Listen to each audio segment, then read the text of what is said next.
Hi, and welcome again to Lead, where we are dealing with leaders who want to be efficient and productive. Because really and truly, you know that you will wish there was a way that you could actually get twice as much done, or even 10 times as much done. But half to do, half to do. Well, on Lead, yes, this is what we're dealing with. We want to know what are the challenges, and how can we get to that place where we can even put in just 20% of the effort and get 80% of the result, or even more than that. All right. Now, we know that from talking and chatting to a lot of you that, okay, a lot of people want to stop being so overworked. How do we stop overworking ourselves? And of course, how do we release ourselves from being put in these complicated situations where we have some serious, challenging, complicated schedules and routines, and sometimes you want to know how in the world are you going to survive today? You got so much to be done, and then like emergencies coming, what to do, right?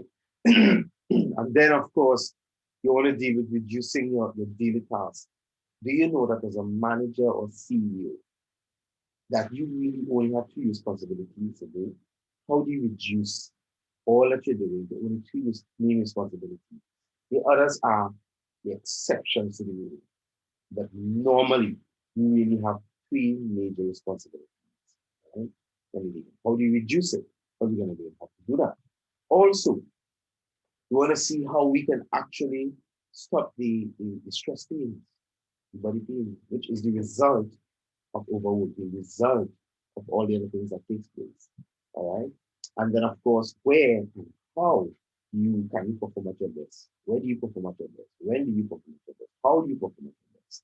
What is the best situation that you need to be in so that you can perform at your best, so that your best potential could come out and be exposed, and you can actually be more creative, more innovative, or even if it's just a person who's very good at organizing. When are you best at organizing or actually getting things done? Right? And of course, you want to discover, right, how you can get, how you can produce the most valuable solutions. So there are problems that come up, but when is the best time for you to sit and actually get the best solution? Not just try to get something, not just try to fix, but you know that when you're in this particular state or you do a particular event, somehow you get the best result, you get the best solution you're able to produce. What are those situations? Right? And then, of course, you want to be able to inspire a team to perform at maximum potential, right? Of course, and then after that, you want to know which technology can you use. A lot of us have mobile phones, but do you know that your phone can distract you or your phone can actually give you leverage, but you have to know how to use it, or which apps do you use, which devices do you use, all right, and how to use the device. If you're technology challenged, well, I'm here for it, because one of my gifts is simplifying technology to the person who is technology challenged. So simplify three-step methods, how to actually get things done using your phone, and how to avoid it being a distraction to you. Right? And then of course, you want to also make sure that you're free from a lot of the challenges. Right?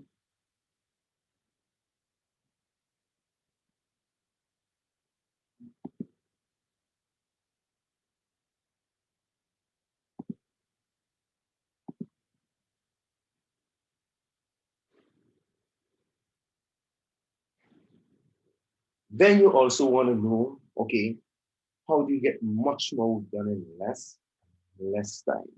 So you want to say, for example, you normally have 16-hour days or 20-hour days.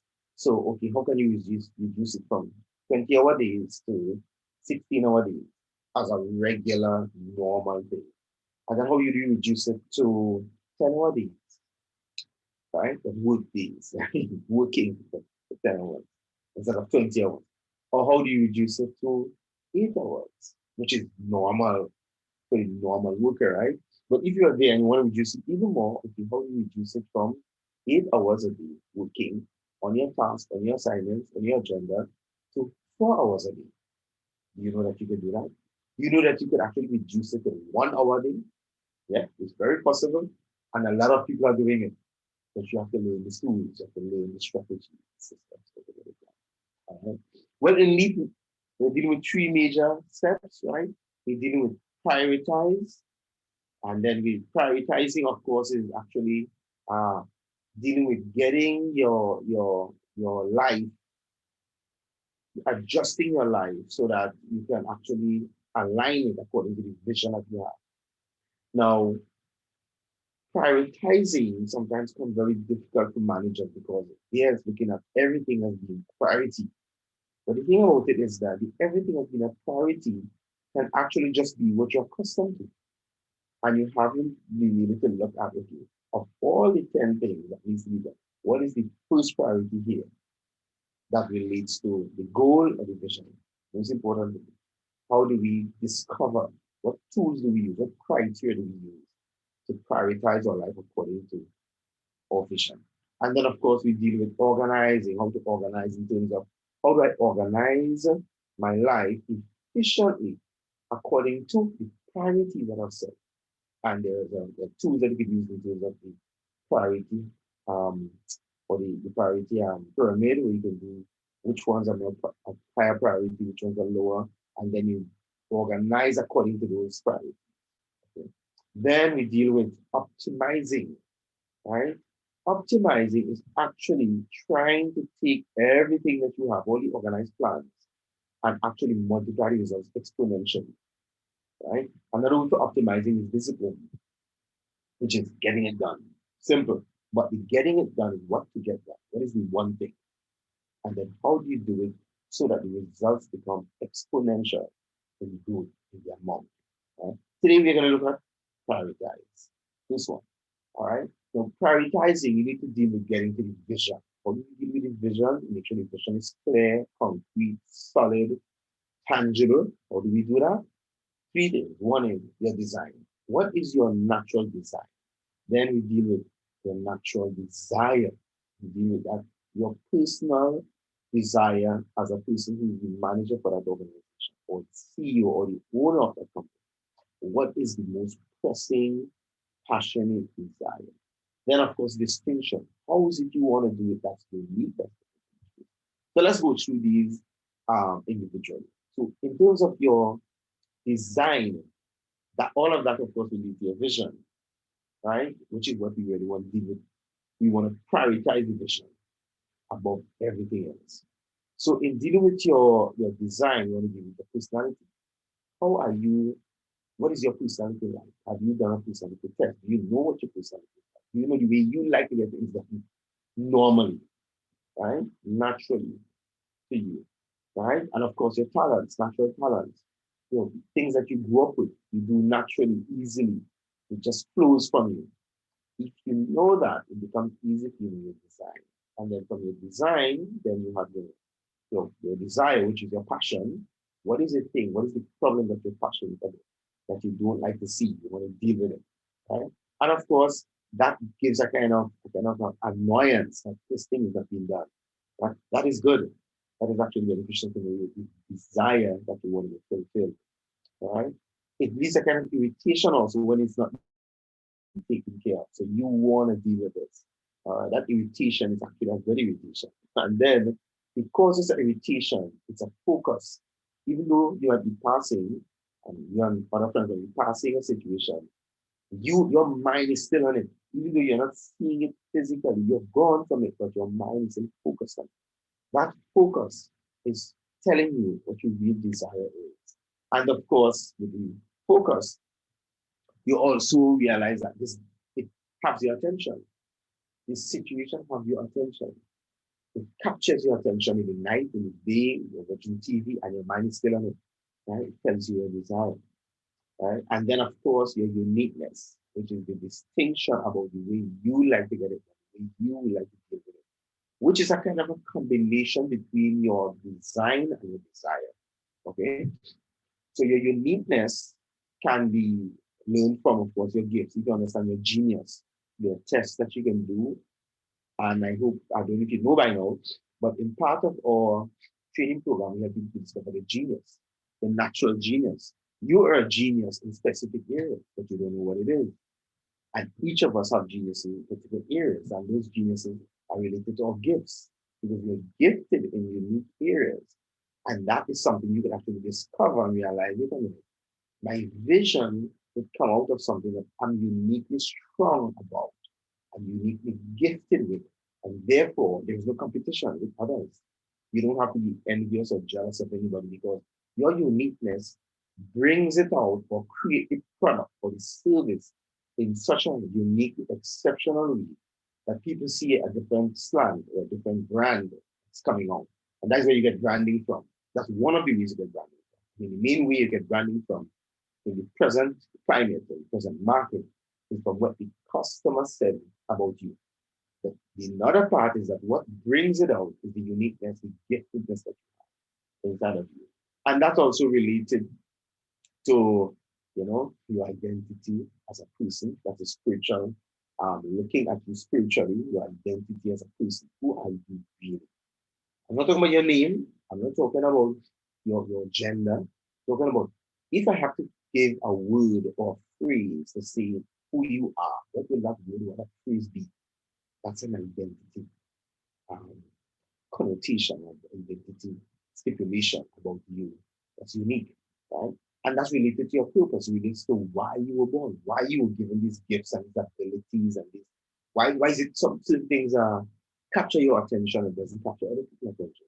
Why is it you're irritable about certain things and other people are not irritable about it? Why some things annoy you and some things don't annoy other people? So those things bring in, hey, there's a reason why you're given these things. It's to fulfill something, to answer a question, to solve a problem, to create a solution. That purpose given to you by your creator, by God Himself, who gave you birth, actually now brings you to the place of saying, I need to produce this product or this service for this purpose, to solve this problem. All right. And that is where you create your work, which is either a business, as a career, as an entrepreneur, your career as an entrepreneur, or your career as an employee, anyone. So any way you do it, your work, the what you call the stamp of distinction is on your quality of your work, is on the uniqueness of your work. Sometimes you see a piece of art and you know it. Based upon the strokes and the way the artist use the different brush to paint the picture, who paints it. Or based upon how the car runs, even if you see no symbol and based upon how the engine is designed and how it functions, this is from this particular company, this uniqueness, this work. So there's a stamp of distinction that's on your work that nobody else has. And you need to bring that out. All of this brings out the quality of your vision that we need to prioritize. Once we can make the priority clear in your management style, in your team, in your organization, it makes it very easy to be productive. It makes it easy for you to be efficient. It makes it easy for you to bypass a lot of the distractions and disruptions, even the distractions of competition. It allows you to actually bypass that. So, in truth and in fact, there is no true competition when you discover your priority, when you discover your vision. And it allows you to be aware of other people who are producing similar products and services, but it allows you to stand out from the crowd as a unique brand, a unique vision, a unique product or service. And therefore, your priority becomes small, becomes sharp, and therefore you become more efficient, you become more productive, because you realize you don't have much to do really. Yet still, the result becomes exponential, becomes the growth start exploding because you're very clear as to where you're going, what you're going to do, and what you want to bring. Right? That reminds me of something like what Zappos did with an online shoe company that is so unique because it's very difficult to sell ladies shoes when they don't have a chance to try them. Very difficult, but yet still, right? So she was able to actually run and or reorganize Zappos so that it becomes a billion-dollar company because they discovered what was unique about the way they needed to approach it. And for because of that uniqueness, less. The Zappos is so successful. When you join Zappos, they actually give you access to $2,000 to leave. Imagine that. You see, if you don't like it, you can take $2,000 and go. That is how bad it is. The people love it so much. It's very difficult for them probably because it's so attractive. The atmosphere, the culture is so attractive. They just want it. So if you want to learn how to prioritize and how to actually become productive, efficient, join me. Join me in, all right? So you can actually join me by clicking on the link and actually join me for free consultation. And of course, we go through some free training as to get you productive as a leader, get you efficient as a, all right? So click on the link below and join me. When you join me, then we will actually start discussing your product, your service, your vision, try to the process of prioritize, organize, optimize, right? So join me tomorrow for organize. We go through the process of how to organize the priorities so you can actually do less and get much more work done. All right. See you tomorrow.